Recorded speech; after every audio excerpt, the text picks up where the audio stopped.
My name is Alexandra Gillies. I'm the head of governance programs at NRGI, and that includes our work on EITI at the global level and also in about 15 countries around the world. The Honorable Minister of Mines from Sierra Leone, Alhaji Mansouré, will be speaking on a panel this afternoon on government strategy, and we're very pleased to have a new addition to the panel, Professor Thomas Akabza, who's the Chief Director at the Ministry of Energy in Ghana and also on the multi-stakeholder group of the EITI in Ghana. Just to give you a quick rundown of the plan, we'll have each of our speakers talk for about 10 minutes, going in this order, more or less. I'll introduce them, after one at a time, but before they speak. So to kick things off, it's a great pleasure to be able to introduce Claire Short, who's the chair of the EITI International Board. Bios for all the speakers are in your materials, so I won't talk much about Claire's background, but we'll say a few things about what I've been able to learn from her through my involvement in the EITI over the last few years. I think anyone who's participated in multi-stakeholder processes knows it's a delicate balancing act between, empowering different voices on one hand and trying to actually get things done on the other. And I think watching Claire in her leadership role at the International Board has, at least personally, been a master class in how to do that effectively. And under her leadership, EITI has become a much more interesting place to work, I think, as the initiative becomes more robust, more ambitious, and more relevant to the governance challenges that we're all interested in. So please let me hand over to Claire and look forward to your remarks. Thank you very much, Alex, and thank you for that generous introduction. I came to one of these conferences, was it 2 years ago? And I really think that there's more complementarity between the Natural Resource Charter and EITI than we've ever accomplished in our sort of day-to-day working. And I'd like to just, because for many of you that might not be familiar with the EITI journey, let me briefly describe it. 10 years ago, the idea was formed by some campaigning NGOs, Global Witness, and others based in northern countries, in a quite sort of anti-company critical kind of posture, that companies should publish what they paid to governments because there was a belief there was massive corruption and resources weren't paid and it wasn't fair and the companies weren't behaving properly. Please be clear, I'm not saying that, but that was kind of the spirit of the beginning of the campaign. And then I was still in the Department for International Development in the UK as a minister at the time. There was a process of bringing together companies, governments, and campaigning NGOs to see if agreement could be reached on greater transparency. And in those days, the focus was completely on revenues. What are the companies paying? What's the government getting? Is it fair? What's it being spent on? Kind of thing. That was where it was. And an interesting collaboration came along, and I think, and this is our multi-stakeholder group, all united in their objective, all with slightly different motives. The campaigning NGOs convinced that the right monies aren't being paid and it's all not right. The companies fed up with being attacked and thinking we're actually paying quite a lot of money and we'd like it to be transparent to show how much we're paying. And governments thinking we want a good reputation for being transparent and open because then we'll get good quality inward investment. So they all come together around, yes, let's be more transparent, but from slightly different perspectives in the starting point. And of course in this sector that has traditionally and historically been massively opaque.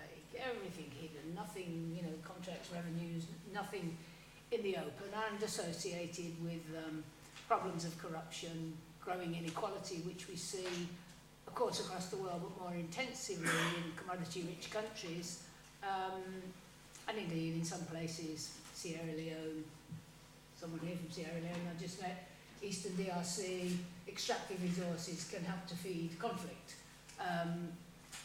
It took some time from that sort of original coming together. There was an agreement on principles of transparency and using the resource for the development of countries and the improvement of people's lives. But then the creation of a board with all the parties represented, a secretariat, some operational rules, so it's not just a set of ideas, but there's some kind of stringent reporting requirements, all took some time, so that the countries actually joining up and reporting is 5 or 6 years old, not the 10 years old that the original idea is. And now we've reached the point where we have 44 countries and growing, and they range across the world, 23 in Africa, so Africa's in the lead, but from Mongolia to Indonesia, Trinidad and Tobago, Peru, Mexico's about to sign up, and we had Norway as sort of solidarity, the OECD country, but then the United States as a candidate country, the UK and France committed to sign up. So really global in its reach and the commitment to bringing transparency to this sector. And for EITI, I think the first phase with the absolute commitment on reporting revenue transparency, bringing together all the stakeholders in an international board to run the thing, and in country, and its strength in country is a very important part of it, bringing together government, companies and civil society with a commitment to transparency and accurate reporting, has helped to, with others, obviously Revenue Watch and the Natural Resource Charter and other campaigners, to entrench an expectation of transparency in this sector that simply wasn't there before, and is no small thing. But if everyone says we're going to be transparent and figures are being produced, then we need to tighten up, because the idea always was that with more transparency we'd get better accountability and better management of the resource for the benefit of the people of the countries. So EITI in its last conference in Sydney, learning the lessons of the first phase, has broadened its reporting requirements, encouragement and expectations from what's the licensing system, make that open, fully reported.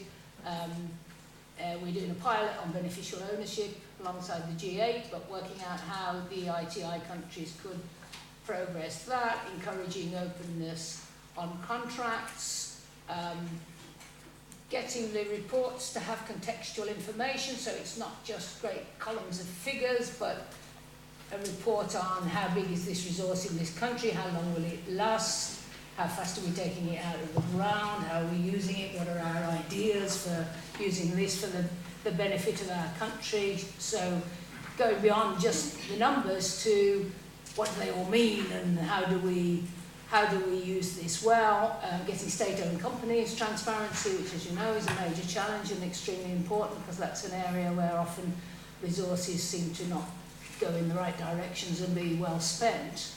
So we're now right across the chain, and we're looking, instead of producing more and more elaborate EITI reports, standalone EITI reports, to encourage countries to entrench that transparency in their government systems, so that the figures can be, if the systems are open and accurate, pointed to and not having to be churned out annually and expensively reconciled by auditors. I mean, that's a process of the journey of the next phase for countries. But the prize being of entrenched transparency in the countries that are in the EITI, which will be a permanent gain and always there.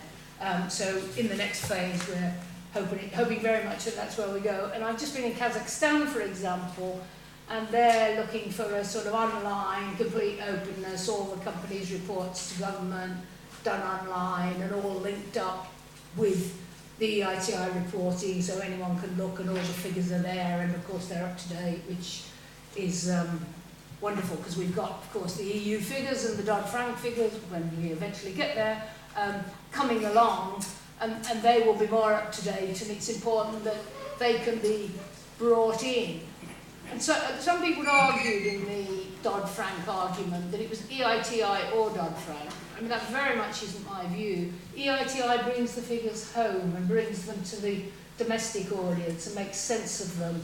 We'll have figures flying about in Frankfurt and New York and London or whatever, but how do people in Ghana who want to know how Ghana's doing get to know which of those figures are relevant to Ghana and what does that mean for the people of Ghana and the use of the resources. So there's lots to do. The remit we've given ourselves in Sydney is much deeper and wider, as Alex has said, and potentially much more significant. To try to get the accurate figures, transparency, openness in government systems, more informed debate in country, and sort of international networks of more informed debate, which seems to me overlaps massively with the old aspirations of the Natural Resource Charter. Now, we've been very close to Revenue Watch Institute. Alex works with us and comments on all our proposals and makes enormously useful recommendations and thoughtful interventions. And Danny, of course, is on our board and a member of our important implementation committee that's rolling forward the implementation of the new standard. But I've always considered the Natural Resource Charter to be beautiful conceptually, but implementation isn't as clearly easy. How you get this wonderfully conceived construct of how perfectly these resources should be managed into operation. And I do think there's a kind of complementarity. EITI has got a foot in country, has got multi-stakeholder group, which is some predominantly NGO type representation, and clearly that needs to be broadened to include academics in country, journalists in country, faith leaders who tend to be close to rural population, to get that real openness and that real accountability.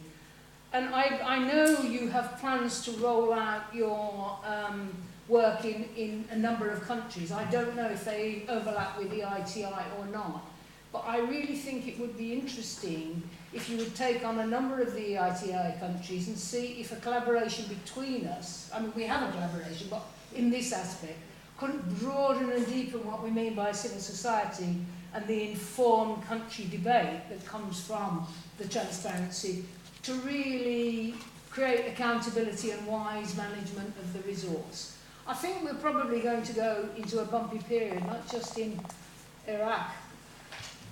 Good heavens, what a troubling situation that is.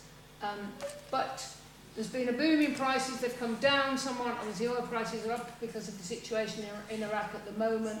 But because of China rebalancing, there's not going to be a collapse. But I mean, probably a lot of you are more expert than me.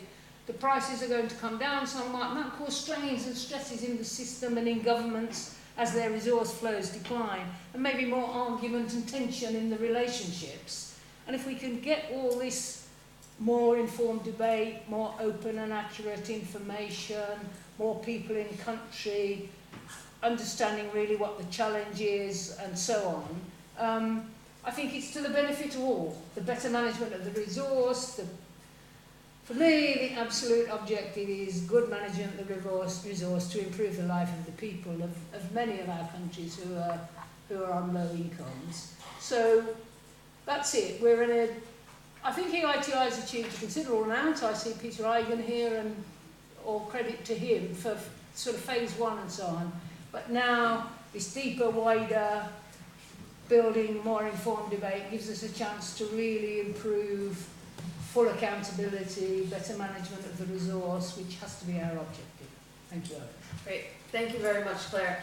I mean, I think you touched on a number of points, but it reminded me a bit of what Michael Ross talked to us about last night, that we know what the problems are, and we know, things like the charter help scope out what good practice looks like, but the pathways to get from the problems to how things should look are sometimes quite difficult to find. And I think what we've found in our work is that the EITI, because it's a tangible process on the ground that has buy-in from the government and other stakeholders, can provide that pathway.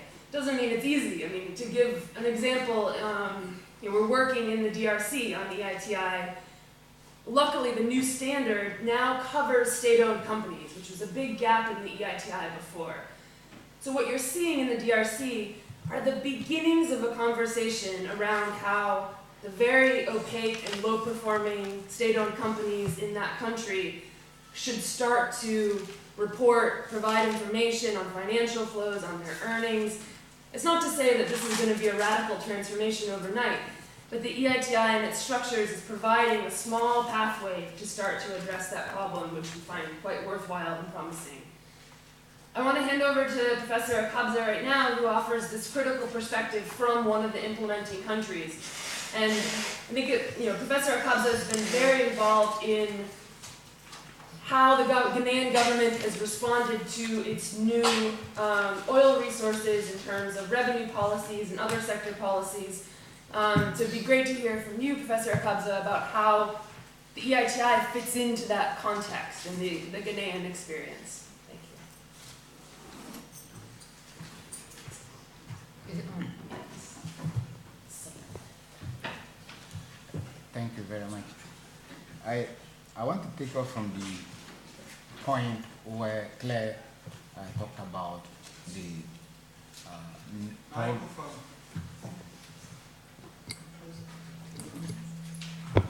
okay. Sorry. I want to take off from the point where Claire indicated the probably need for expansion of the multi-stakeholder group, and to say that there are also downsides to how far you can go with the expansion of that group. A friend once told me that the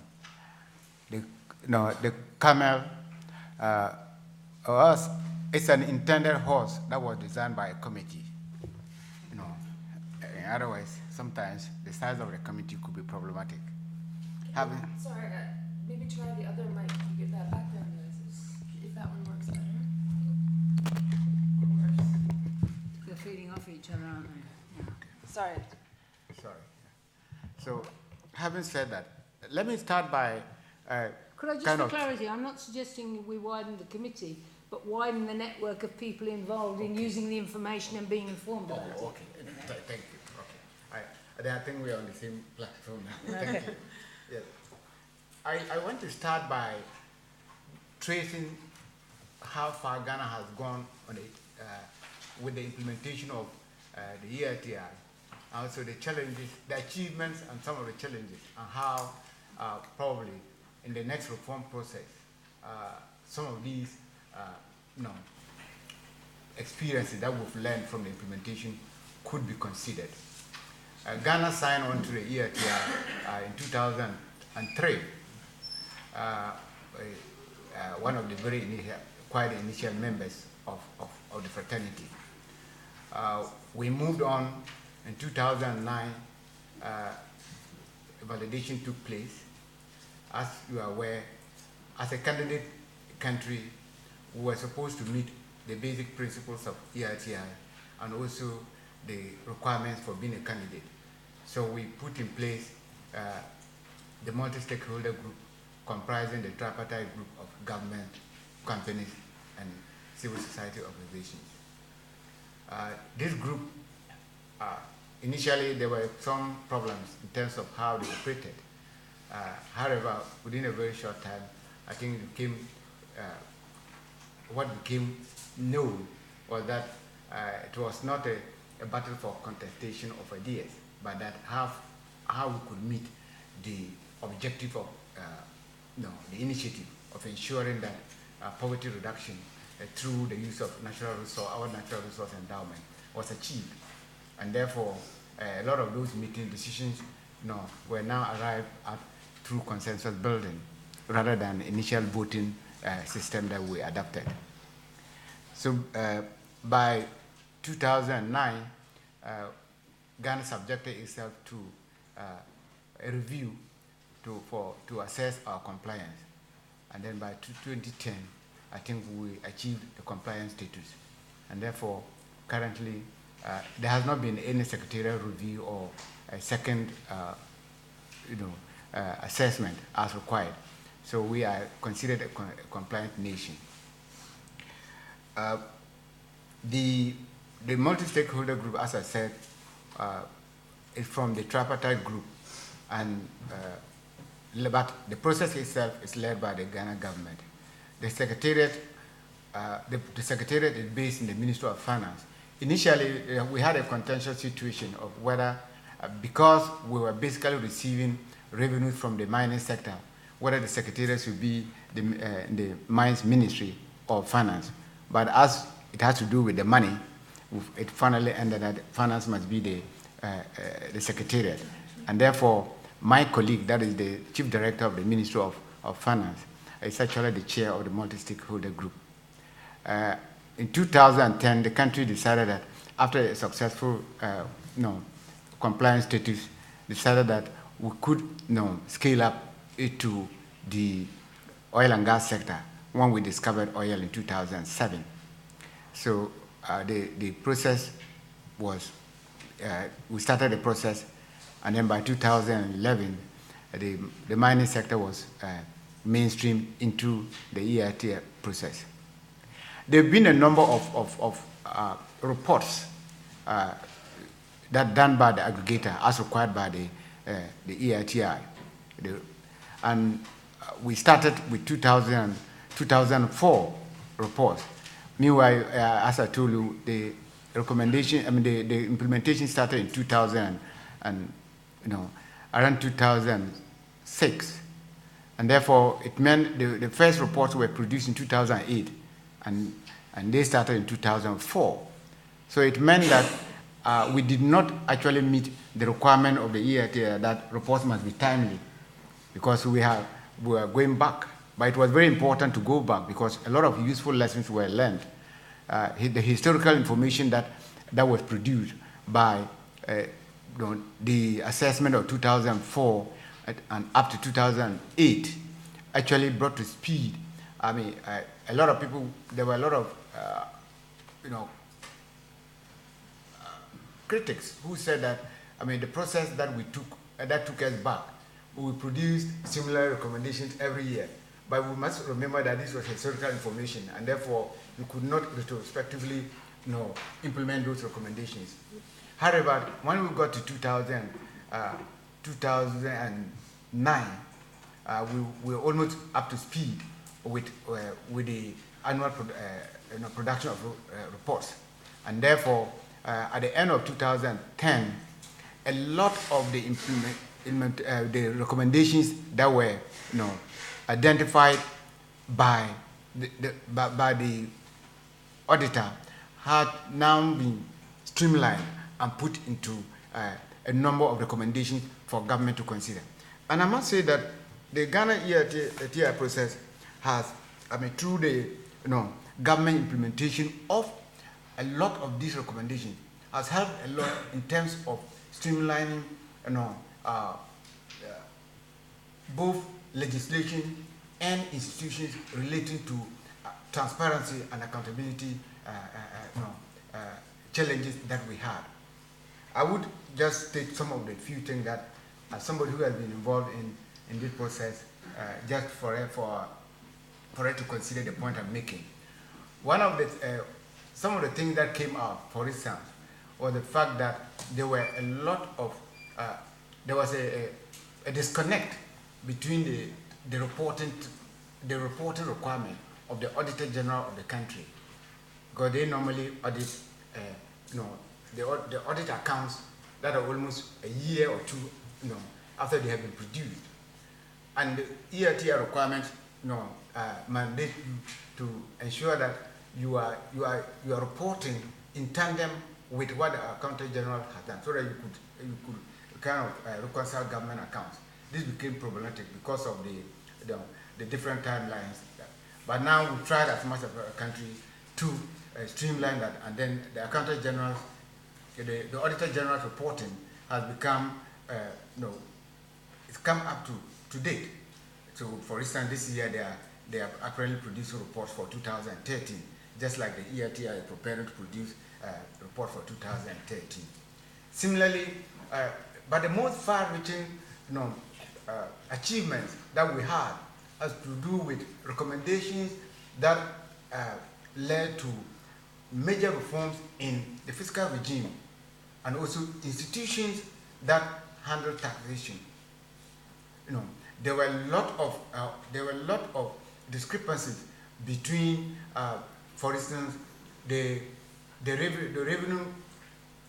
Internal Revenue Act of the country and the Petroleum Revenue Act. So because of these differences were resolved from the contradictions that were pulled out from the EITI report. Also, it became very clear in the case of Ghana, and I think that Ghana is one of the countries that went beyond the minimum requirement of EITI, because we realized that, particularly in the mining sector, beyond the distribution of revenue went beyond the national level. We had sub-national level where what we call district assemblies and traditional authorities had a stake in this. I mean, the revenue was devolved to that level, and therefore a sub-national template was developed by Ghana to ensure that district assemblies in particular would report on the revenue they got. And we thought that this was quite important in the sense that if you are looking at poverty reduction, it's not an abstract concept. The ground that you could feel that poverty is reduced or exacerbated would be at the ground, the local level. And therefore, that's why we thought that this developing this process to the local level became very important. However, we faced a lot of challenges with feudal. In part of the revenue distribution also goes to the feudal laws of the country, the chiefs. And up to now, this is an institution by all standards highly undemocratic. And therefore, it became very difficult to deal with them. They would not report, and therefore, at the end of the day, we had to leave them out in the reporting scheme. Nevertheless, I think we're still making efforts to ensure that to see how they could report, because they take quite a substantial chunk of money that go to the local level.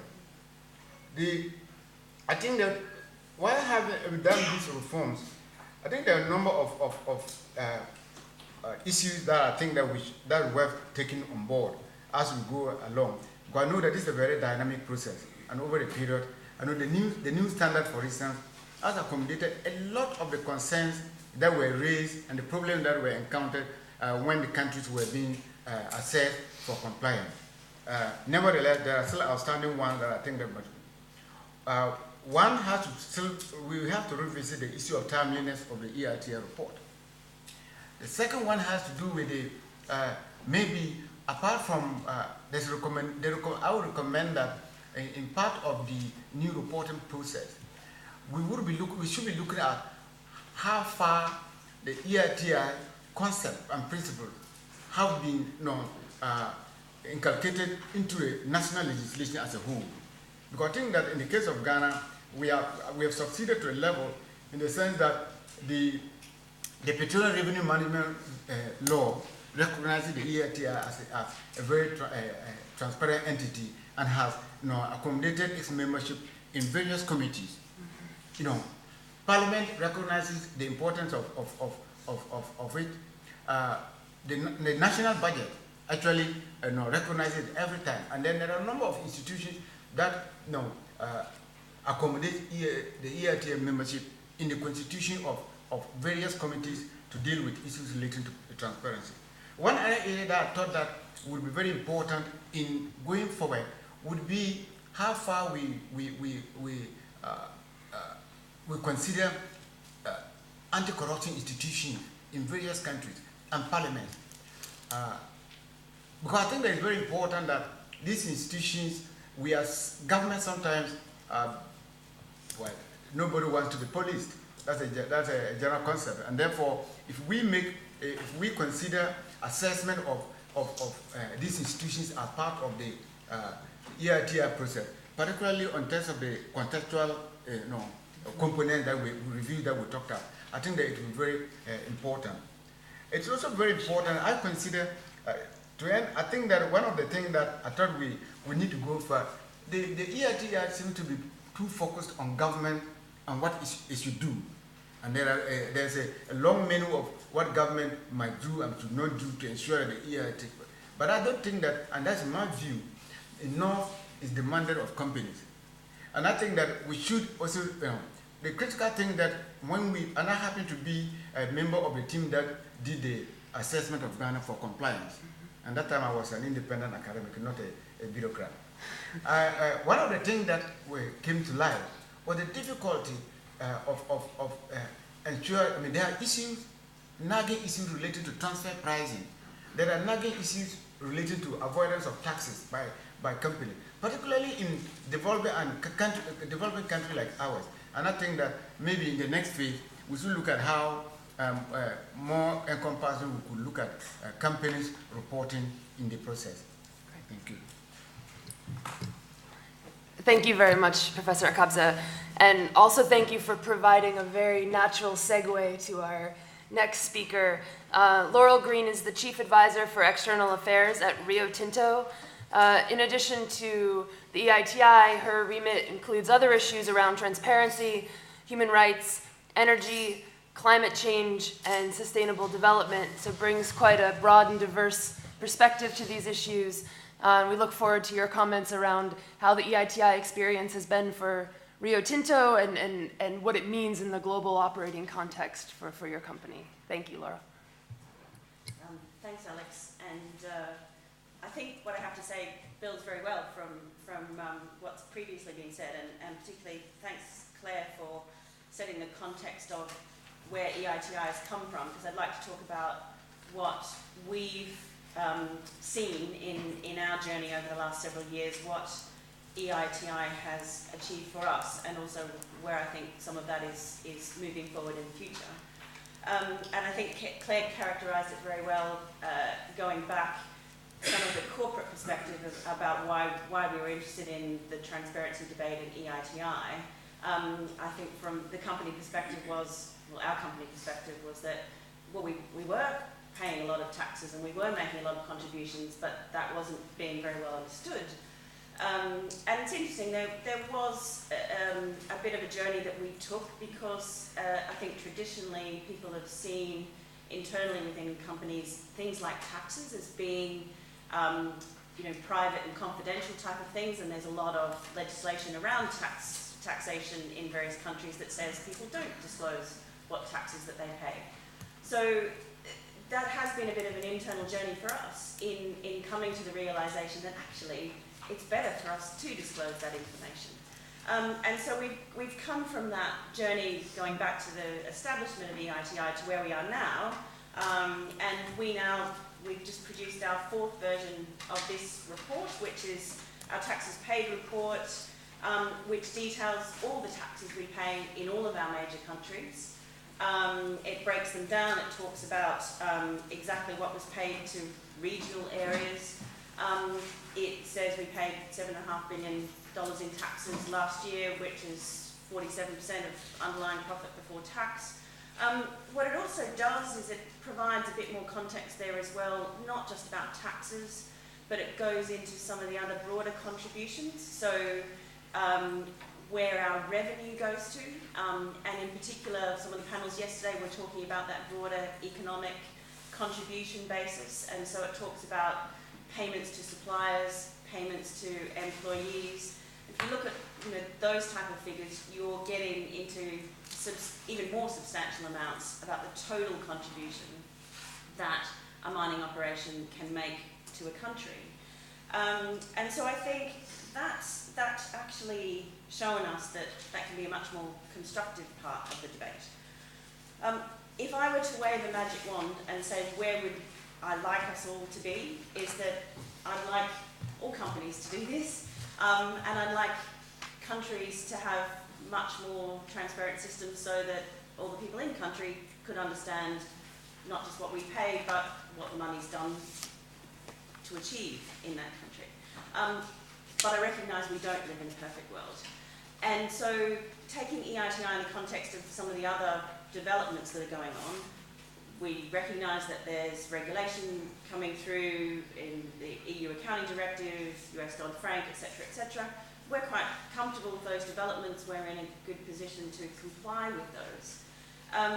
But if you think that's the pure answer from where we are, that's not going to solve everything. And I thought I'd just talk about why that's not the case. And I think basically it's because we don't live in a perfect world. And we won't be living in a perfect world for some time. And the EITI is one of the best tools that we have for dealing with an imperfect world. So while regulation is great if it achieves that level playing field, you have to recognise that a lot of countries are in quite different positions, and their ability to report this information is not going to occur for some time. What it misses, as Claire has already mentioned, is that the reporting that's currently envisaged does not have that context.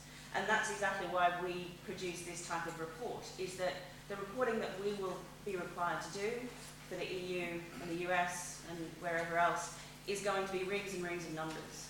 And in fact, we believe we'll still have to produce a contextual report for our stakeholders to explain what it is that we're doing, because all they'll have is a list of numbers. The other thing that EITI does that regulation doesn't do is it has the government context. So regulation is aimed at companies reporting where they make payments. It doesn't describe what governments have done with those payments, and I think that's a key component of the EITI process.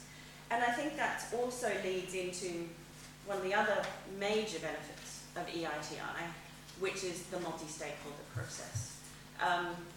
It is the conversation that goes on in that process and the learning that you get from that process, which I think is very important. The genesis of this was concerns that were raised amongst various parties about the contributions that we were making, the lack of understanding of what companies were doing, governments were doing, distrust, and so on. And multi-stakeholder groups in whatever format and for whatever area that they're used to target can be incredibly effective in breaking down that distrust and building up a much better understanding. And one of the things we still see is that even where we are now and lots more information being put out there, is the context and the understanding of what is a very complex industry. And it's not just about oil and gas and mining, but it's about taxation and country development. And there's a huge amount of complexity in that. And that's not just achieved by publishing a set of numbers. So the discussion that's involved with that, and also the understanding of the local context is very important. And I think that's, again, something that EITI brings. It's what Claire said about boots on the ground. It's about capacity building. It's about training. It's about understanding what a local need is and how that is solved for individual countries. Just mentioning briefly as well some of the things that are in the new standard that are not going to be covered by regulation that we think is important. And again, this is the elements of the flexibility and the broader approach to transparency that EITI brings. Things like transparency around licensing regimes and awarding of licenses. This was touched on briefly yesterday as well. So Paul Collier was talking about the need for that as a fundamental basis to developing good, sound exploration regimes. So it's important to get that right, and EITI touches on that. The other area is things like beneficial ownership. We find in a number of countries in which we operate, even though we conduct extensive due diligence to try to find partners and understand who else is operating in the industry, it can be very opaque. Who else is actually in that country, what they own, what they're doing with those licenses. And so shedding light on those areas is very important from a corporate perspective. So all of those things are very nuanced, they're very difficult, and I think looking back, we often don't give as much credit for what's been achieved so far. We often just bank everything and say, let's move on and what else can we do? And I think it's important to reiterate how challenging some of those achievements have been to get this far. And also, one of the future challenges, I think, is continuing to do that boots on the ground work. And unfortunately, it's often not very sexy. You don't get great headlines for it. But I think that's fundamentally what's needed moving forward, is more of that on the ground, targeted, individual country engagement that recognises we are far from having universal standards and high quality standards across the world, and that there will be a need for different approaches to help different countries address the various issues that they have, and bring us all up to the level that means we have a better dialogue and a better understanding of what taxes are paid where and what's being done with it. So that's where I see the build for EITI into the future, is using that great expertise that they've built up on the ground, tied into a broader international standard, and bringing those disparate elements together. Great, thank you very much, Laurel. Before we kickstart the discussion, which Keith is going to help us do, I wanted to give a moment to Eddie Rich from the EITI Secretariat, just to speak on this point around what has been accomplished, what is the EITI good for. The EITI Secretariat has just issued its 2014 progress report. Copies are available outside, and I think, especially if you haven't been in touch with the EITI for a while, it's a good way to hear a little bit about what Laurel's talking about. Not the high-level policy stuff, but in each country there's a story around EITI implementation. Sometimes they're very kind of thorny, challenging stories, but the report, I think, does a good job of picking out a few of those narratives and illustrating how, sometimes in unpredictable ways, the EITI is proving useful in these different sectors. So Eddie, if you just want to say a word on this report before we hand over to Keith. Yeah, thanks, Alex. Thanks, everyone. I think, as Claire said, there's a long story behind the EITI over the last decade. This is a snapshot of the last 12 months. Where are we? 41 countries, 200 or so reports. Of those, about over 35, I think, of those countries produced reports in 2013. With 200 reports, 35 countries producing reports last year, you got a critical mass of information. You can start to see stories over time, comparisons over time of what is happening in the sector in those countries, and you can start looking at how things are happening in regions and a little bit of comparisons. This report seeks to try to bring out some of those stories, as Alex has just said. And they are interesting to see that there are these 44 countries, but 44 different sort of stories, 44 different kind of models of implementing it, shaping it. Some were trying to address that key question of how much money is being paid. Others are trying to look at issues of organising their license registers and the way they allocate licenses. Others, as Alex said, are looking at issues about addressing the opaqueness in their capacity in their state-owned companies. So there are so many different issues. The professor talked about the challenges in Ghana on subnational. If you get some time, it really is hopefully illuminating on trying to draw out those stories, how the EITI can work as a platform to bring out those meaningful stories in each country. But it's still got a long way to go. Hopefully, the standard, which is different from the old rules, which was launched, the standard was launched last year, hopefully that gives countries more of an opportunity to try to make the process more meaningful, used and relevant in their countries. So I hope you find this a useful document. Otherwise, there are, of course, so many other materials available, and hopefully we can start to see how this threads through with complementarity to Natural Resource Charter and to many other initiatives. No one tool is going to be successful by itself in trying to address something as complex as the management of and governance of natural resources. Thank you. Great. Thanks, Eddie.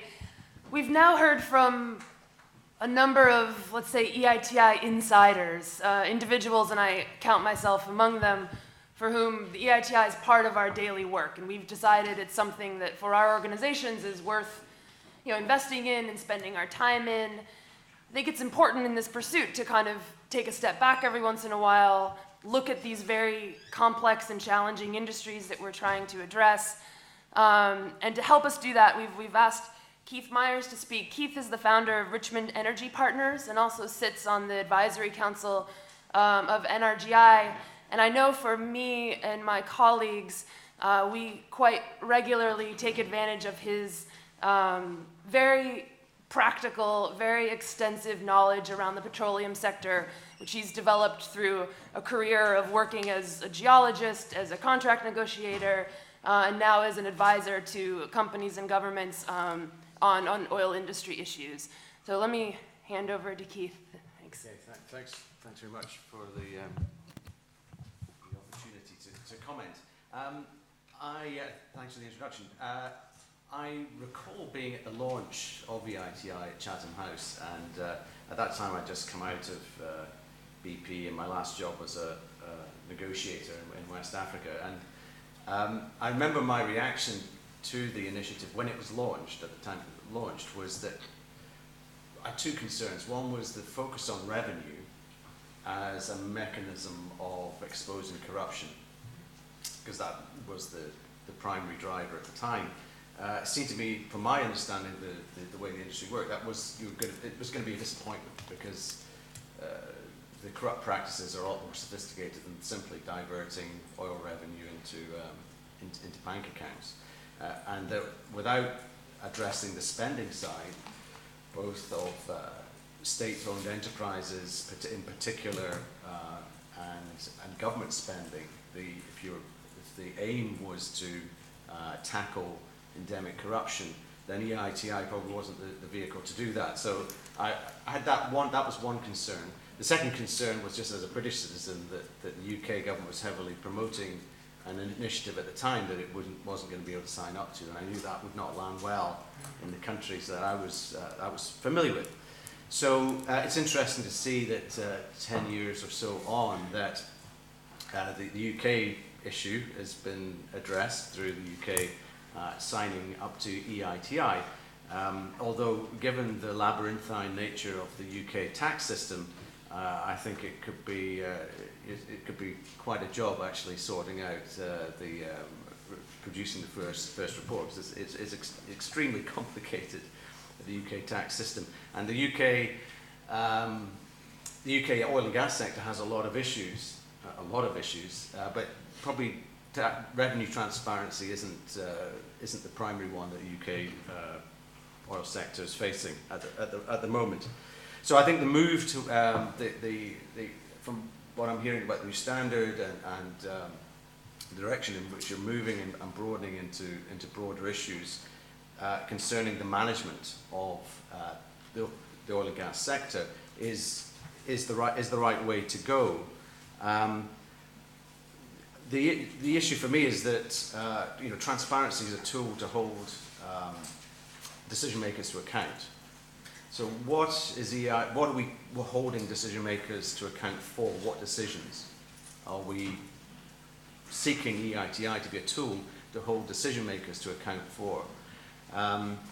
And the problem that's still, even with the scope of EITI, and I understand because it's the broad sweep and you're trying to bring everybody along, you end up with a sort of a lowest common denominator type standard. But I'm an oil analyst now, and when I have to value oil companies, and I look at an annual report, and I go to the accounts at the back, and the way I don't just look at the revenue line and evaluate the company from looking at what the revenue line is. I have to go down and you look at the income statement, you look at the costs, you look at the operating costs, you look at the production costs, you look at the overall profitability of the company, and then you look at, you know, and how much the company's paying it in tax. And it's the same for, to my mind, to a country managing its oil and gas resources. That if you're really going to hold the decision makers to account, you have to produce a complete set of accounts, which accounts for the resource, in terms of how much resource we have, how much is we produced, how much is left to be produced, what's the production rate, what's the, you know, because we need to know how sustainable the production is going forward. So account for the resource, account for the revenue, clearly, but account for the costs. Because every dollar in cost is a dollar less in profit that can be taxed. So unless you're monitoring the resource, the profitability, then it's hard to set the revenue payments that companies are making in any one year in any context. So I would encourage an approach which looks at aggregated national hydrocarbon accounts, and the UK publishes that information. It's quite hard to find, but they do publish it, and it's very insightful when you start analysing it and looking at trends. Another concern I've had with working with parliaments in emerging countries through Revenue Watch. I remember an experience in Iraq. We worked with the Iraqi parliament. Obviously, I didn't have a lot of impact there, but talking to there was the Oil and Gas Committee, the Parliament, and all three communities were represented. But the head of the Oil and Gas Committee said, "You Western NGOs, you keep going on about EITI and revenue transparency." And he said, "Our problem is it's not collection of revenues. Our problem is the minute the revenue hits the Treasury account, and what happens after that. That's where our real problems are." And so I have a bit of a problem with the compliance language, because you can have EITI compliant countries which are completely dysfunctional.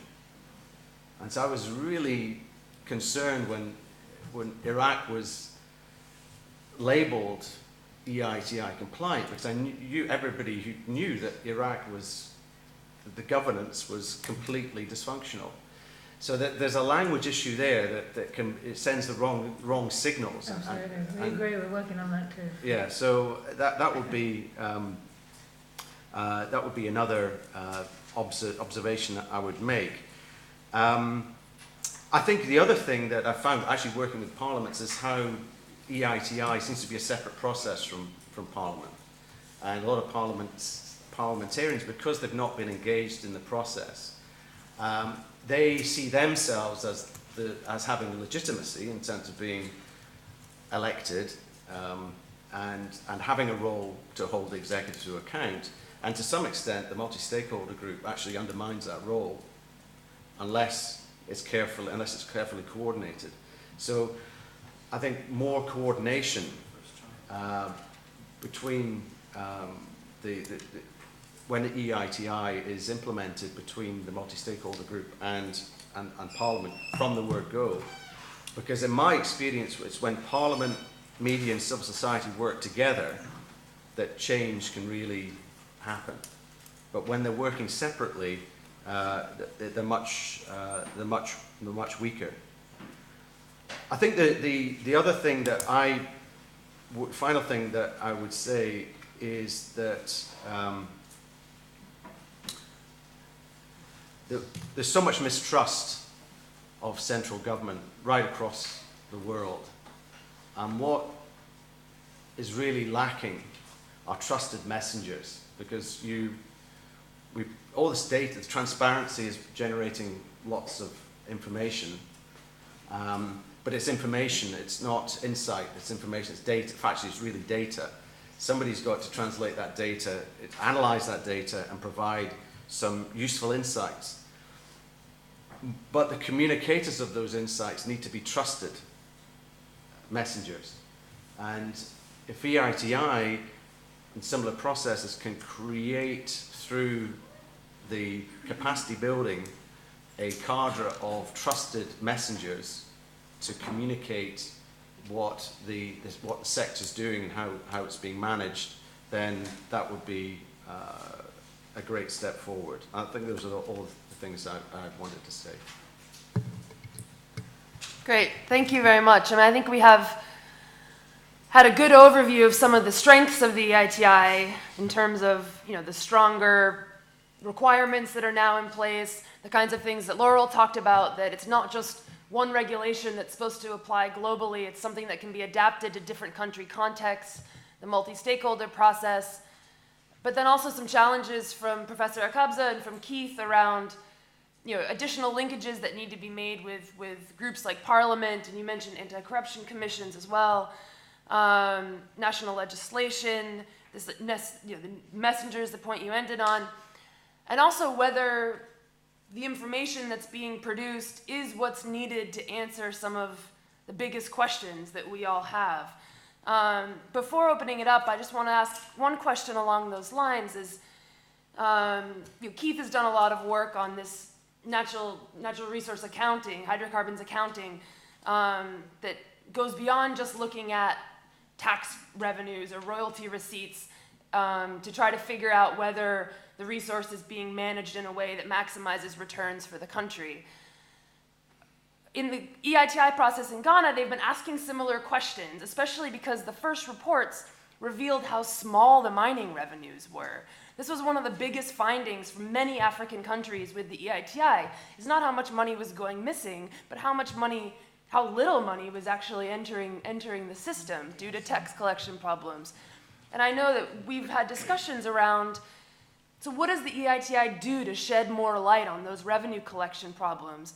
And in Ghana, they've been talking about trying to include cost data in the reporting process, which is a complicated venture. But I'd be interested to hear from Thomas and maybe Laurel as well, whether that's a practical step that can be taken to shed more light on this question of, how do you explain the amount of payments that a country is receiving? How do you contextualize that beyond just the kind of core revenue figures? Putting you on the spot a little. Okay. Thank you. I think that is the heart of the matter. In the case of Ghana, yesterday we were in a session, and one of the points I was making about the expectations from the oil sector in Ghana was the fact that in 2011, when a whole accounting of how much we're supposed to receive, we realized that there was a deficit of almost $840 million. And this is because apparently we did we didn't have the capacity to look at the cost structure and how costs were deducted from to arrive at taxable income. And so at the end, our expectation was that we would have about almost 900 and something, almost $1 billion from the industry, and we ended up with less than 250 million for the first year. That was very surprising, and it's largely because we did not understand the cost of the industry. That's one place, and when we're not too sure how much those costs came about. So it's a big problem that we're dealing with. And like you said, the mining sector, when Ghana published the first few reports came out, people were really astonished about how little we received from the sector. When you look at the fact that we're getting, annual turnover of companies, total annual turnover of companies were around $4.5 billion. Revenue to government, annual revenue to government was less than 400 million. So it's a big challenge, and I think that the major challenge, the major problem is capacity of government entities and institutions, first to understand the industry, and two, and more particularly to understand the costing. And I think that probably the industry itself might do us a bit of good. And I want to support Kev's point about a more integrated reporting that will allow everybody have a stronger aspect of costing of companies. Laura, do you want to come in on this? Yeah, just to mention a couple of things. We recognise that, and in fact, as part of the EITI process in the last few meetings, we've had presentations about the fundamentals of the oil and the gas and the mining industry to help some of the participants understand how the industries work, because it's very complicated, even for those of us involved in it, let alone if you don't have experience of the industry itself. And we have found it does take a lot of time to have those discussions and to build up that trust. And there's a lot of interrelated elements here. We're trying, now that we understand that more, to have better discussions. And, you know, mentioned before, so for example, in here and in other discussions that we have, we've got a graph about the total revenue we received last year and the various places it went to. And so it's things like, you know, suppliers and labour and taxes and so on. And it shows, you know, the return to owners and servicing debt as well. So we have to borrow money to invest in the mines that we're developing, because a lot of them cost multiple billions of dollars to develop. That's money we put in up front before we get any revenue, any resources out of the ground to then pay back that money. So there's a breakdown there. I think that really helps.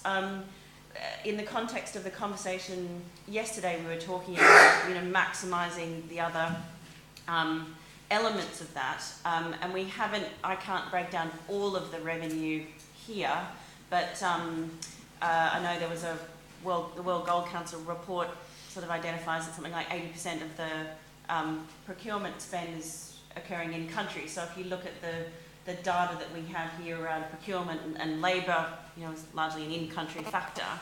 What it then shows is that actually, as a proportion of the total revenue that you'll get, you're looking at numbers in the 70-80% region of that total revenue, as opposed to profit, that's actually going back into the country itself.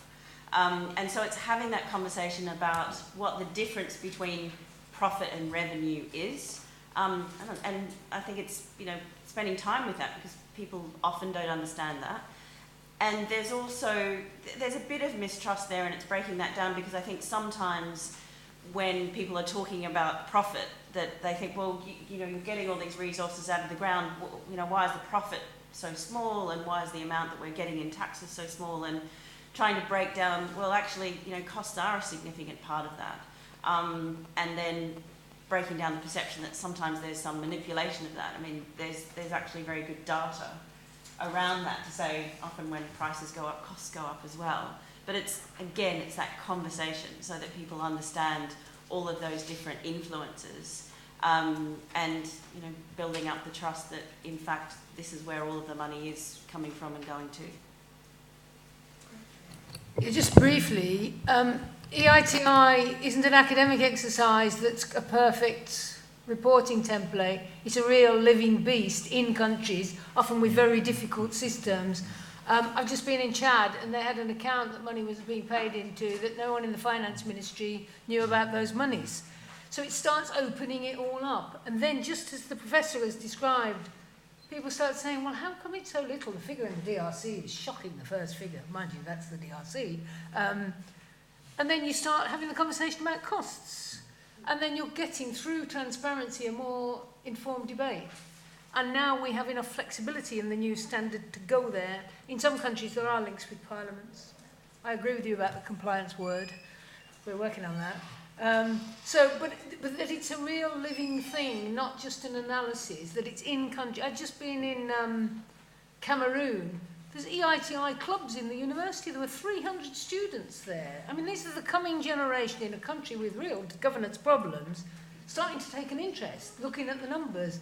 You know, that must be a way of driving towards better management and asking all the unanswered questions. to the audience. We have about 20 minutes for a discussion. If we could take kind of 3 or 4 questions, and then we'll come back to the panel. The gentleman in the hat, and then to the right of him. Thank you very much. And thank you, panelists, for the insightful issues you raised, particularly Thomas Abu Brahima from Sierra Leone. I'm sure most of you know that Sierra Leone has just become compliant April after acceding to the EITI process since 2006, 3 years after Ghana. But of course, way before Liberia, and Liberia became compliant, many, many years, and has produced several reconciliation and validation reports. So we just managed to become compliant last April. And there are many issues there, of course.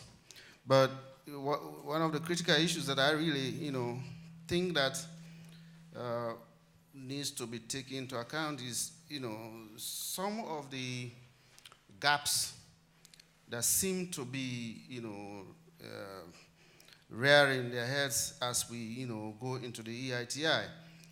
A little bit like the KP Kimberley process certification scheme, which was essentially to deal with the issue of conflict, but never considered conflict at the production site. It only considered conflict when governments are in trouble, not conflict when the communities are in trouble. And then it becomes, when the diamonds are gotten, they're out and they're sold anyway, whether people are dying in the pits or, there are security forces that are being, sent by companies to shoot at, people, laborers, and so on.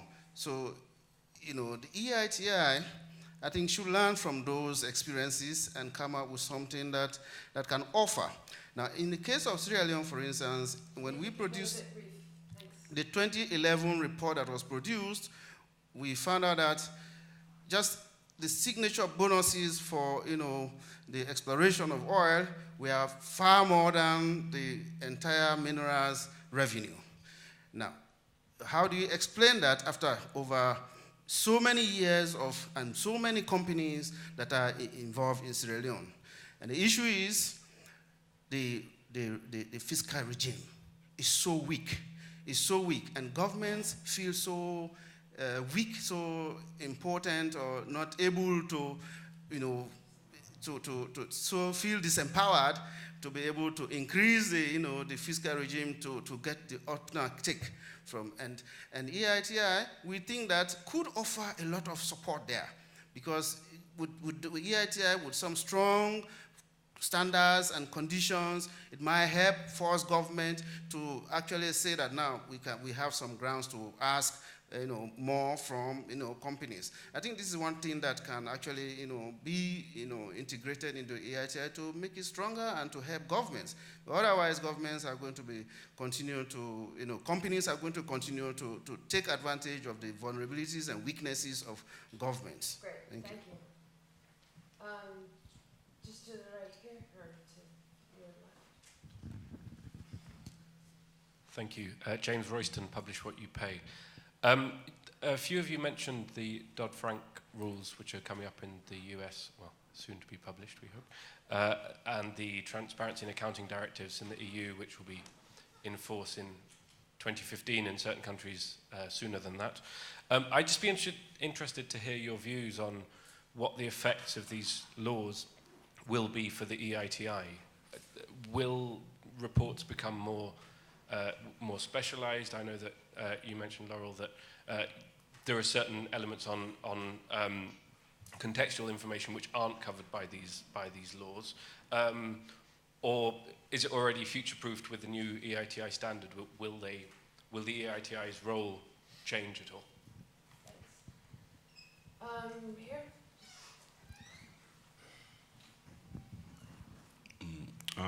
If it's just a small comment, Jean-Pierre Chenda from Democratic Republic of Congo, DRC, policy deployment. we are now suspended as member of EIT, and my comment would be the fact of starting a conversation that there's funds, revenue missing. It's a great thing that the initiative has done for my country, and we should celebrate it. We didn't have something and that from which we could look at it, and the conversation has started. And you can tell when I'm sitting with politicians, you can tell that different interest between government, civil society, and whoever is the stakeholder of the revenues of the mining sector. So I just want to praise if more can be done so that it can translate, as you have rightly said, into seeing the population living a better life or beneficiating from the revenues. Thank you. That was my comment. Thank you. Let's take one more before going back to the panel over here. Thanks, Steve. So my name is Win Myo Tu. So I'm from CSO, from Myanmar. So I'm also one of the members of the MSG in Myanmar. You know, whenever I explain about EITI in my country, I face two questions. So the first question is raised by the community. Being an EITI member, so well, it solved the problem they are facing in land grabbing, the water polluted by the mining factory, you know? So there's a question, I don't know the answer. And second, there's a question asked by my civil society colleague. So because there's a lot of distrust among the country, whether the democratic reform brought up by the president is really genuine or not. You know, there's always distrust. So they thought that the effort they are making in applying this EITI is part of the game, seeking the international legitimacy instead of going forward to genuine reform. I don't know. These are the two questions I've been facing. So do you have any answer, you know, to explain from the other country experience?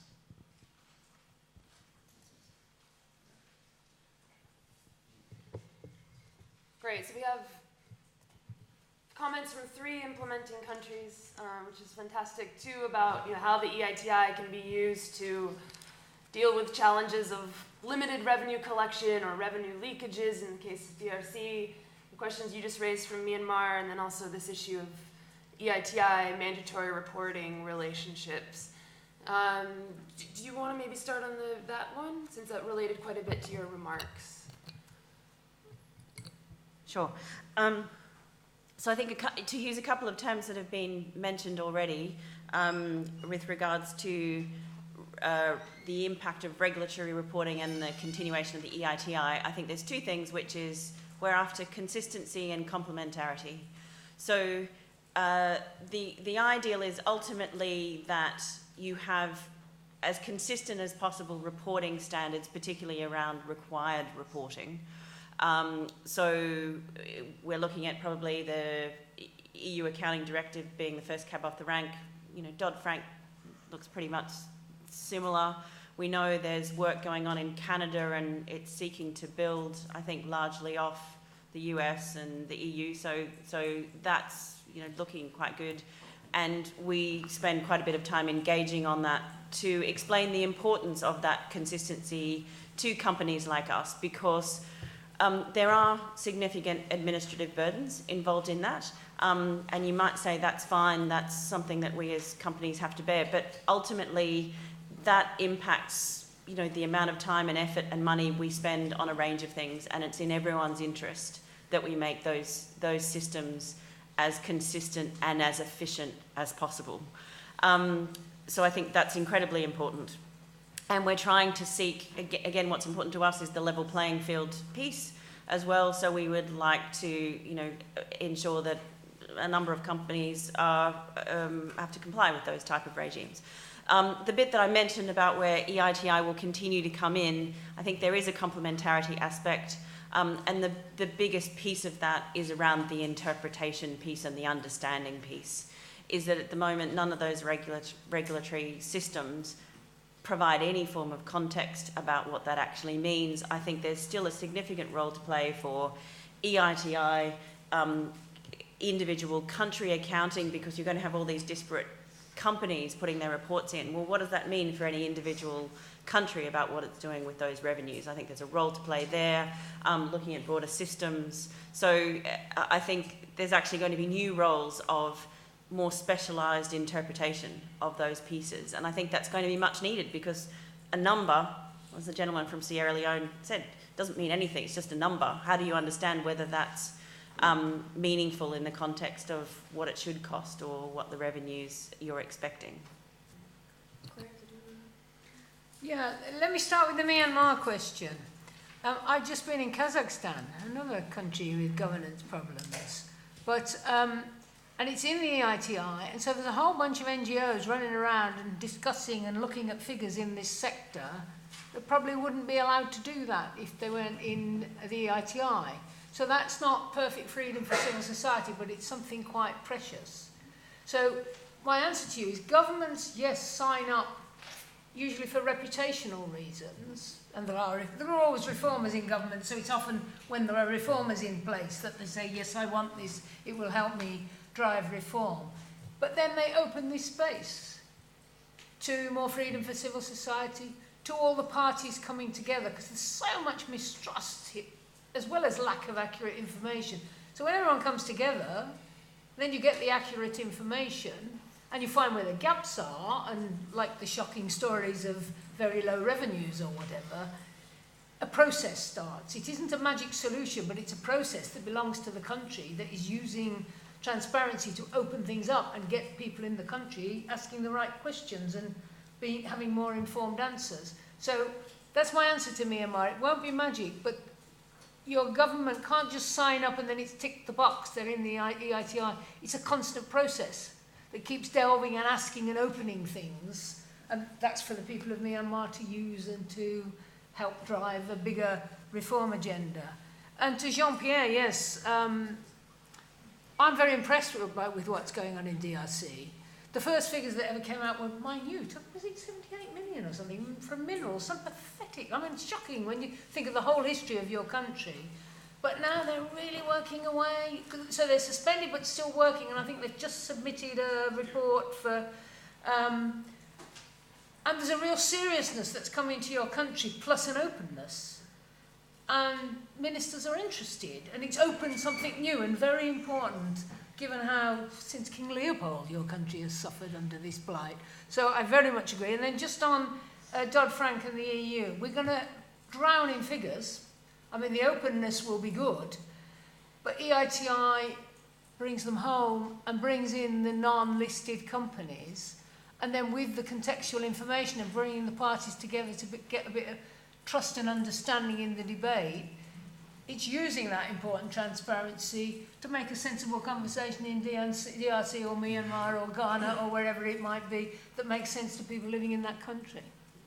You want to comment on that? Thank you. I want to speak a bit to the question on the EU Accounting and Transparency Directive, and then also the Dodd-Frank.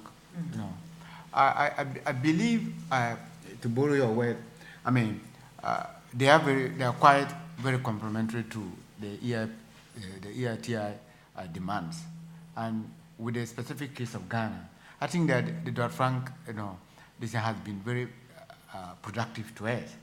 One particular issue, when I moved from academia, also an activist to a civil servant, one of the things I wanted to appease my disappointed colleagues from the academia and then also the activist industry sector was to request a meeting with oil companies, requesting that I wanted to put the contracts on our website, and I met very stiff resistance.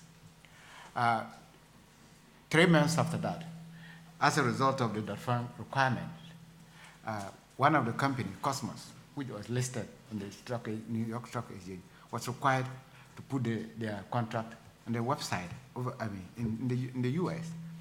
So I requested, I jumped on it, and I asked that all contracts should be put on our website. Initially, I made protest, but I wrote a letter saying, well, these contracts have been, put up somewhere where they are not supposed to be accountable for that, to that country, and this is where they're supposed to be accountable for. So we should put. So I think that it's very complicated. I found enough grounds to be sure to ensure that at least the kind of transparency initiative that we want to push would go. So I think that such initiatives are good.